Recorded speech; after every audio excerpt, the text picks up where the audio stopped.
देश में बनने वाले सभी हाईवे या एक्सप्रेसवे केवल अच्छी सड़क पर नहीं है, आसपास का पूरा इंफ्रास्ट्रक्चर इनके साथ डेवलप होता है। जहां से हाईवे गुजर जाता है, जमीनों की कीमतें बढ़ जाती हैं, फैक्ट्रियां लग जाती हैं, रोजगार पैदा हो जाते हैं, होटल ढाबे खुलते हैं।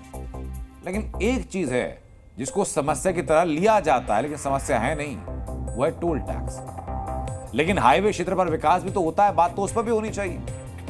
तो इसी को लेकर के, टोल टैक्स को लेकर के जो लोग फर्जी प्रोपेगेंडा चला रहे हैं, उनके विरोध में और आप तक सही न्यूज पहुंचाने के लिए जी न्यूज ने मुहिम चलाई और आज आपके लिए लेकर आए हैं ऐसे एक्सप्रेसवे की रिपोर्ट जो दिल्ली से मुंबई जाता है, जिसने यात्रा का समय करीब आधा कर दिया। सड़क के रास्ते दिल्ली से मुंबई जाने में पहले 24 घंटे लगते थे, लेकिन एक्सप्रेसवे के बाद ये 12 घंटों में दूरी तय होती है। हाईवे बनने के बाद क्या बदला, इस रिपोर्ट में देखिए।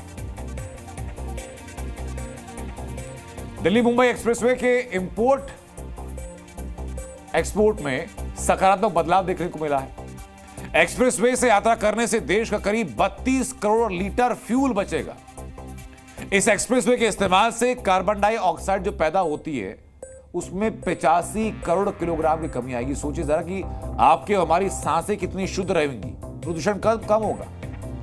इस एक्सप्रेसवे में जानवरों के गुजरने के लिए अंडरपास बनाए गए हैं और सबसे खास बात है कि अगले 50 सालों तक इस सड़क पर गड्ढे नहीं होंगे। अगले 50 साल ये सड़क गड्ढा प्रूफ होगी। एक्सप्रेसवे के किनारे करीब 1.5 लाख पौधे लगा दिए गए हैं।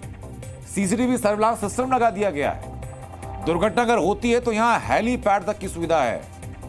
बारिश अगर होती है तो जमीन का जो पानी का जो लेवल है वो बेहतर रहे, उसके लिए रेन वाटर हार्वेस्टिंग सिस्टम लगाया गया है। यह हाईवे के साथ डेवलपमेंट हो रहा है।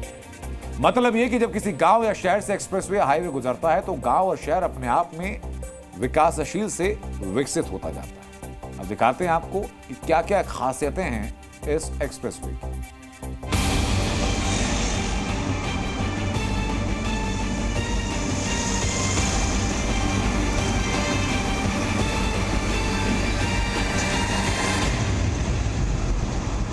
गुरुग्राम के मानेसर टोल पे इस वक्त हम पहुंचे हैं और यहाँ से हम आपको दिखाएंगे कि जो रास्ता हमेशा से सालों से बना हुआ है वो किस तरह का है और वहाँ पर सफ़र किस तरह का होता है, जहाँ पर इस वक्त वो हमें लगभग 3 से 3.5 घंटे मैप पर दिखाए गए हैं कि अलवर जाने में लगेंगे। लेकिन उसके साथ साथ हम आपको वो नए रास्ता भी दिखाएंगे जहाँ से हम दिल्ली मुंबई एक्सप्रेसवे से वापसी करेंगे।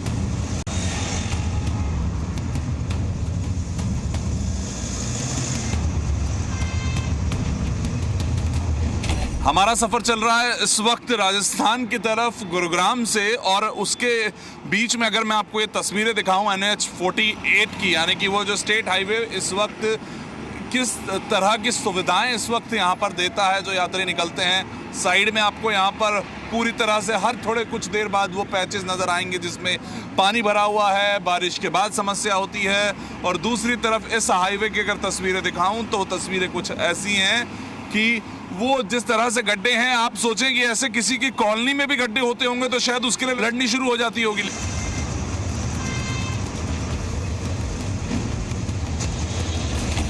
टोल तो भर दिया, लेकिन अब टोल भरने के बाद हमको क्या मिला, हमारा क्या फ़ायदा है, इस वक्त ये जो सवाल है उसका जवाब हम अपनी ग्राउंड रिपोर्ट से देंगे आपको। इस वक्त हम मौजूद हैं दिल्ली और मुंबई के एक्सप्रेसवे पर। 1000 किलोमीटर से भी ज़्यादा बड़ा एक्सप्रेसवे ये देश को जोड़ रहा है।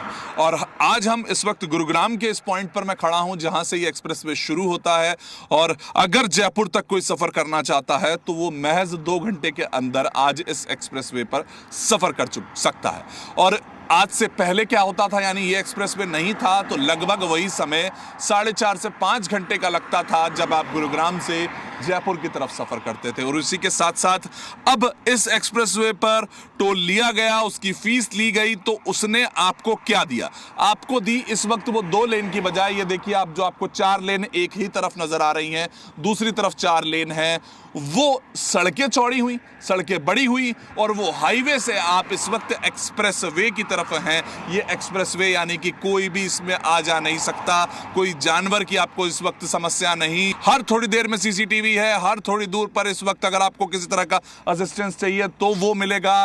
फोन बूथ आपको यहाँ पर मिल जाएंगे, जो सुविधाएं हैं वो मिल पाएं उसके लिए मैंने पैसा दिया है और उसी के लिए सरकार ने इसी तरह के एक्सप्रेसवेज बनाए हैं जिनसे कि वो रिमोट एरिया से लेकर आपके सफ़र तक सब जगह एक बदलाव आए, और बदलाव के साथ ही तो ये भारत आगे बढ़ रहा है।